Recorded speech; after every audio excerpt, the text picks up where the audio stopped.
بڑا ستم کیا، امام حسین نے دین کی خاطر جانیں دی ہیں، آج وہ دین کہاں ہے؟ آج کیا ہمارے گھروں کے اندر وہ دین ہے؟ آج کیا ہمارے جسموں کے اوپر ہم نے وہ دین لاگو کیا ہے؟ آج وہ شریعت جس کے لیے علی اصغر نے چھوٹا سا اپنا ننھا سا خون بہا دیا تھا، علی اکبر نے 18 سال کی جوانی لٹا دی تھی، عباس علمدار نے اپنے بازو کٹا دیے تھے، امام حسین نے اپنے جسم کے ٹکڑے کرا دیے تھے، 72 کے 72 تن جو ہیں میدان کربلا کے اندر شہید ہو گئے تھے۔ آج وہ دین کہاں ہے؟ آج کس دین کی بات کرتے ہو؟ آج کہاں وہ دین نظر آئے گا؟ آج کردار حسین کہاں ہے؟ آج اس بات کی ضرورت ہے کہ امام حسین اور ان کے خانوادے کی یہ باتیں سنی جائیں اور دین کو اپنایا جائے۔ آج دیکھا جائے دین کہاں ہے، آج اس دین کو سینے سے لگایا جائے۔ دیکھو حضرت امام حسین کا جب آخری وقت تھا، امام حسین جان دینے لگے تھے، تو امام حسین کی آخری سانسیں جو تھیں وہ بھی سجدے کے اندر جدا ہوئی۔ حسین نے آخری لمحہ بھی رب کی بارگاہ میں سجدہ کیا تھا، اور تم نے کب آخری سجدہ کیا یہ یاد ہے؟ کیا ہم صرف عید والے مسلمان ہیں کہ سال کے بعد آئیں گے نماز عید ادا کریں گے؟ ہم حسینی ہیں؟ ہم صرف 8 دن کے مسلمان ہیں، جمعہ والا دن اچھا جوڑا پہن کے بہترین خوشبو لگا کے بال سوار کے مسجد کی پہلی صف میں آئیں گے؟ ہم حسینی ہیں؟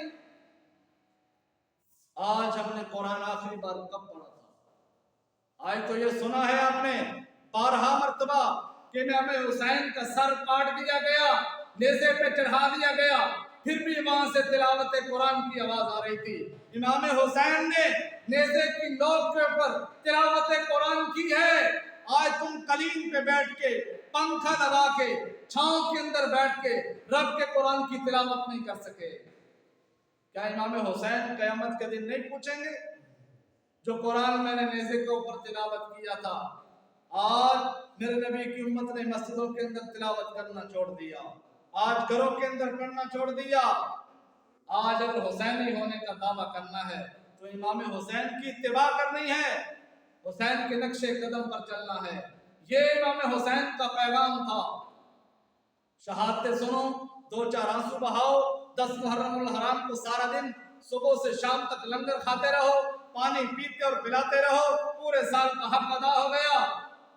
قطعاً ایسا نہیں ہے، یہ امام حسین کا مقصد ہی نہیں ہے، یہ امام حسین کی شخصیت ہی ایسی نہیں۔ کردار اتنا بڑا ہے، تم نے کہاں سے حسینی کردار لے لیا؟ حسینی کردار کے لیے ساری اہل بیت نے جانیں قربان کر دی ہیں۔